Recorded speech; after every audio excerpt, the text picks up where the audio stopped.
Assalamualaikum warahmatullahi wabarakatuh. Perkenalkan, nama saya Aulia Febrianti dengan NIM 105331101322. Di sini saya akan menjelaskan materi tentang tes kesastraan puisi. Baik teman-teman, yang pertama-tama itu saya akan menjelaskan apa sih itu definisi dari puisi dan tes kesastraan puisi itu sendiri. Jadi yang pertama itu definisi puisi menurut Altembrun dalam Pravado tahun 2000 sampai dengan halaman 5-6 menyatakan bahwa puisi itu merupakan pendramaan pengalaman yang bersifat penafsiran dalam bahasa yang berirama atau bermetrum. Sedangkan pengertian dari teks kesastraan puisi merupakan bagian dari evaluasi pembelajaran apresiasi puisi itu sendiri yang berfokus pada kemampuan siswa dalam memahami, membedakan, dan menjelaskan hubungan antara fakta, konsep, dan unsur lain yang terdapat di dalam puisi tersebut. Kemudian di sini juga saya akan menjelaskan unsur-unsur puisi. Unsur-unsur yang terdapat di dalam puisi tersebut ada banyak. Yang pertama itu ada diksi atau diction, yang dimana diksi dapat kita artikan sebagai pilihan kata-kata yang dilakukan oleh pengarang dalam karyanya guna untuk menciptakan efek makna tertentu. Kemudian yang kedua itu ada imaji atau citraan. Citraan atau imaji dalam karya sastra berperan penting untuk menimbulkan pembayangan imajinatif atau pembentukan gambaran mental dan dapat membangkitkan pengalaman tertentu pada pembaca. Kemudian ada idiom, di mana idiom itu sendiri merupakan konstruksi dari unsur-unsur yang saling memilih.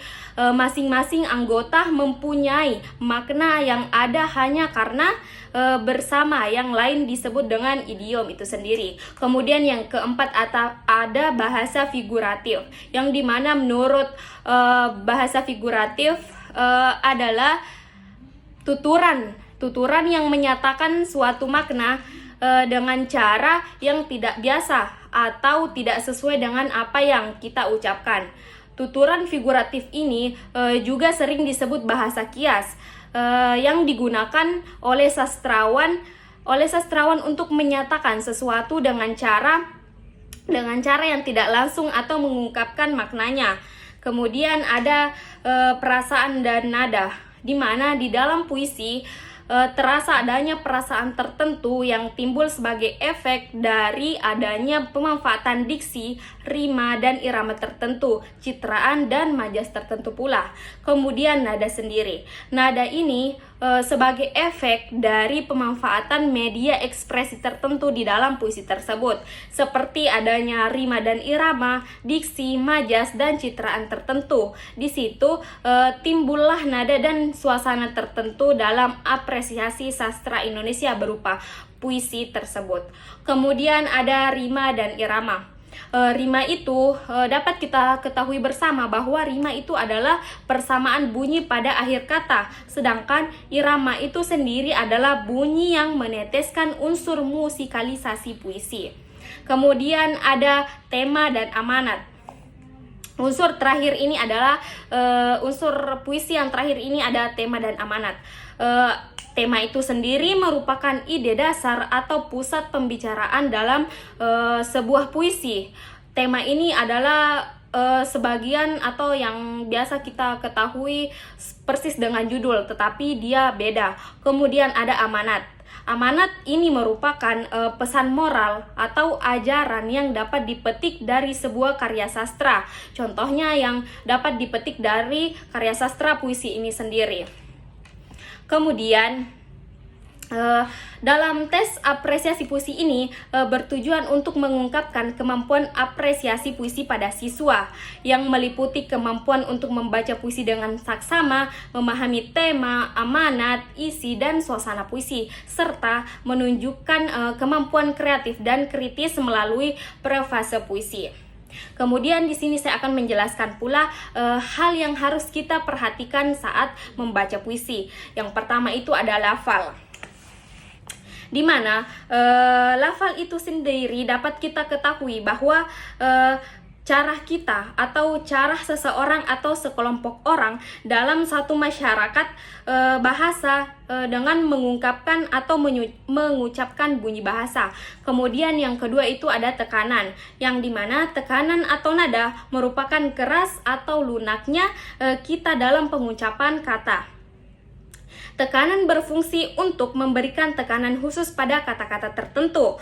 Kata yang ingin ditonjolkan pesannya perlu dibacakan dengan keras dibandingkan dengan kata yang lainnya. Kemudian tinggi rendahnya tekanan dapat membedakan bagian kalimat yang satu dengan bagian yang lainnya yang tidak penting. Kemudian yang ketiga itu ada intonasi, yang dimana intonasi itu sendiri adalah naik turunnya lagu kalimat. Perbedaan intonasi dapat menghasilkan jenis kalimat yang berbeda pula, yakni kalimat berita, ada kalimat tanya, kalimat perintah, atau kalimat seru. Penggunaan intonasi dalam puisi sangat penting agar pembacaan tidak menonton sehingga pendengar pun lebih tertarik. Intonasi juga berguna dalam memperjelas atau membedakan maksud atau pesan setiap liriknya. Kemudian yang terakhir itu ada jeda. Jeda sendiri merupakan hentian arus ujaran dalam pembacaan puisi yang ditentukan oleh peralihan lirik. Jeda berpengaruh pada jelas tidaknya maksud suatu kata atau lirik. Dalam penggunaannya, jeda itu dikelompokkan menjadi 3 bagian. Yang pertama itu ada jeda pendek, yang kedua jeda sedang, dan yang ketiga ada jeda panjang.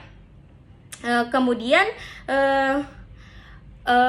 yang terakhir adalah saya akan menjelaskan pula hal yang harus kita perhatikan saat menulis puisi. Ada 3 poin penting, yaitu yang pertama itu ada puisi diciptakan dalam suasana perasaan yang intens, yang menuntut pengucapan jiwa kita sesuai kayak spontan dan padat. Kemudian poin yang kedua itu adalah puisi mendasarkan masalah atau berbagai hal yang kita menyentuh atau kesadaran dalam diri kita sendiri. Kemudian poin yang ketiga itu dalam menulis puisi kita perlu memikirkan cara penyampaiannya. Cara penyampaian ide atau perasaan kita dalam berpuisi itu disebut gaya bahasa atau majas. Mungkin cukup sekian materi yang sempat saya sampaikan dari judul tes kesastraan puisi. Kurang lebihnya mohon dimaafkan. Billahi taufiq wal hidayah. Wassalamualaikum warahmatullahi wabarakatuh.